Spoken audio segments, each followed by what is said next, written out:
आज 9 अप्रैल 2025 की रात में हम अपने प्रभु यीशु मसीह के चरणों में आते हैं, अपने दिल की गहराइयों से प्रार्थना करने के लिए। हे प्रभु, हम आपकी महिमा करते हैं, आपकी आराधना करते हैं और धन्यवाद करते हैं कि आपने हमें इस दिन तक सुरक्षित रखा।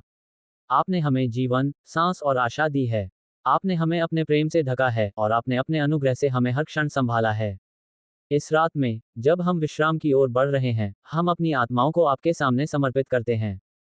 हे प्रभु, इस दिन में जो कुछ भी हमने किया, जो भी कार्य हमारे हाथों से संपन्न हुए, जो भी शब्द हमारे होठों से निकले और जो भी विचार हमारे मन में आए, यदि उनमें से कोई भी आपको अप्रसन्न करता है, तो कृपया हमें क्षमा करें। आपकी अनुग्रहकारी कृपा के बिना हम स्वयं को शुद्ध नहीं कर सकते। हमारे मन को, हृदय को और आत्मा को शुद्ध करें ताकि हम पवित्रता में चल सकें। हमें अपने पवित्र आत्मा से भर दीजिए ताकि हम आपके मार्ग पर चल सकें और आपके सत्य में स्थिर रह सकें। हे प्रभु, इस रात में हम अपने परिवारों के लिए प्रार्थना करते हैं। हमारे माता पिता, भाई बहन, जीवन साथी, संतान और सभी प्रियजनों को अपनी सुरक्षा में रखें। उन्हें आपके प्रेम और अनुग्रह से घेर लीजिए। यदि कोई दुखी है, तो उसे सांत्वना दीजिए। यदि कोई बीमार है, तो उसे चंगा कीजिए। यदि कोई परेशान है, तो उसे शांति दीजिए। हमें आपकी उपस्थिति की आवश्यकता है, क्योंकि आपके बिना हम कुछ भी नहीं हैं। हे प्रभु, हम अपने मित्रों, पड़ोसियों और सहकर्मियों के लिए भी प्रार्थना करते हैं। जो लोग संकट में हैं, जो संघर्ष कर रहे हैं, जो अकेलेपन से जूझ रहे हैं, कृपया उन्हें आशा प्रदान करें।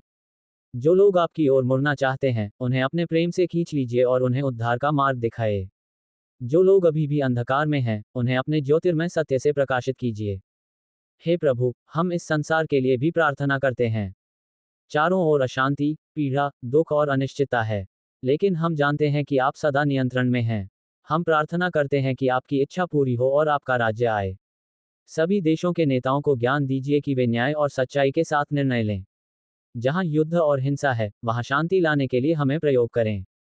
जहां घृणा और अन्याय है, वहां प्रेम और न्याय स्थापित करने के लिए हमें भेजें। हे प्रभु, इस रात में हम आपके वचन पर ध्यान लगाते हैं। आपने कहा कि जो आपके पास आते हैं, उन्हें आप कभी भी अस्वीकार नहीं करते। आपने वादा किया कि जो आप पर विश्वास करते हैं, वे अंधकार में नहीं रहेंगे, बल्कि जीवन की ज्योति पाएंगे। हमें आपके वचनों पर दृढ़ रहने का अनुग्रह दीजिए। हमें अपने विश्वास में दृढ़ बनाए ताकि हम कभी डगमगाएं नहीं। हमें आपकी आत्मा से सिखाए कि हम आपके मार्ग पर चलें और आपकी सच्चाई में जिएं। हे प्रभु, हम अपने व्यक्तिगत संघर्षों को आपके सामने रखते हैं। हम में से कई लोग आंतरिक संघर्षों से जूझ रहे हैं। हमें आत्मिक, मानसिक और शारीरिक रूप से सामर्थ्य दीजिए। हमारी कमजोरियों में हमें शक्ति दीजिए। हमारे संदेहों में हमें विश्वास दीजिए। हमारे भय में हमें साहस दीजिए। हमें अपनी उपस्थिति का अनुभव कराइए ताकि हम कभी अकेले न महसूस करें। हे प्रभु, इस रात में हम आपकी सुरक्षा मांगते हैं। जब हम सोने जाएं, तो हमें अपने स्वर्गदूतों से घेर लीजिए। हमारे घरों की रक्षा कीजिए। हमारे मन और आत्मा को आपकी शांति से भर दीजिए ताकि हम विश्राम कर सकें। हमें अच्छी नींद दीजिए ताकि जब हम सुबह जागें, तो आपकी स्तुति करने के लिए तैयार हों। हे प्रभु, हम आपकी स्तुति करते हैं क्योंकि आप ही हमारे जीवन के स्रोत हैं। आप हमारे उद्धारकर्ता हैं। आपने हमारे लिए क्रूस पर बलिदान दिया और हमें नया जीवन दिया। हमें हमेशा आपके बलिदान की याद में जीने की कृपा दीजिए। हमें अपने जीवन से आपकी महिमा करने दीजिए। हे पिता परमेश्वर, इस प्रार्थना को हमारे उद्धारकर्ता प्रभु यीशु मसीह के नाम से मांगते हैं। आमीन।